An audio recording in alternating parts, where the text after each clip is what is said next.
En la tierra del sol naciente, donde el bambú crece alto, hay una historia que se esconde detrás de la niebla y el viento. Desde la época de los samuráis hasta la era de los emperadores, la historia de Japón es una historia de honor y de gloria. Japón, tierra de la tradición, donde la historia y la cultura se unen en una sola pasión, desde el monte Fuji hasta el mar del Japón.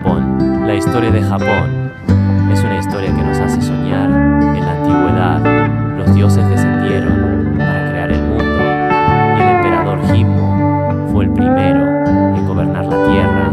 La era de los samuráis fue una época de guerra y de honor, y la era de los shogunes fue una época de paz y de prosperidad. Japón, tierra de la tradición, donde la historia y la cultura se unen en una sola pasión, desde el monte Fuji hasta el mar del Japón. La historia de Japón es una historia que nos hace soñar. La historia de Japón es una historia de resiliencia, de una nación que se levantó después de la guerra y la destrucción, y hoy en día Japón es un país que se encuentra en el corazón de la tecnología y la innovación, y de la tradición y la cultura. Japón, tierra de la tradición, donde la historia y la cultura se unen en una sola pasión, desde el monte Fuji hasta el mar del Japón. La historia de Japón es una historia que nos hace soñar. La historia antigua es una historia que nos enseña sobre la civilización y la cultura de las antiguas naciones,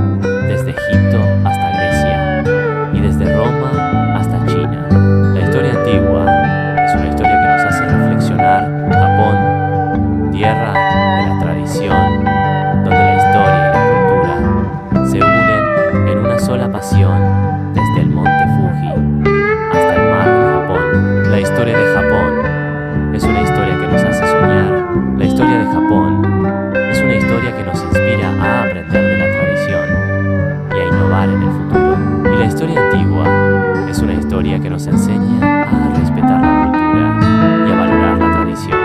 En el período Heian, la cultura japonesa floreció con la literatura y la poesía, que se convirtieron en una pasión. La historia de Genji es una de las más famosas y la poesía de Basho es una de las más bellas. Japón, tierra de la tradición, donde la historia y la cultura se unen en una sola pasión, desde el monte Fuji hasta el mar del Japón. La historia de Japón es una historia que nos hace soñar. En el período Edo, la paz y la prosperidad reinaron. Con la era de los shogunes, que gobernaron con sabiduría, la ciudad de Edo se convirtió en una metrópolis y la cultura japonesa se convirtió en una de las más ricas. Japón, tierra de la tradición, donde la historia y la cultura se unen en una sola pasión, desde el monte Fuji hasta el mar del Japón. La historia de Japón es una historia que nos hace soñar. La historia antigua es una historia que nos enseña sobre la civilización y la cultura de las antiguas naciones, desde Egipto hasta Grecia y desde Roma hasta China. La historia antigua es una historia que nos hace reflexionar. Japón, tierra de la tradición, donde la historia y la cultura se unen en una sola pasión, desde el monte Fuji hasta el mar del Japón. La historia de Japón es una historia que nos hace soñar. La historia de Japón es una historia de resiliencia, de una nación que se levantó después de la guerra y la destrucción. Y hoy en día Japón es un país que se encuentra en el corazón de la tecnología y la innovación y de la tradición.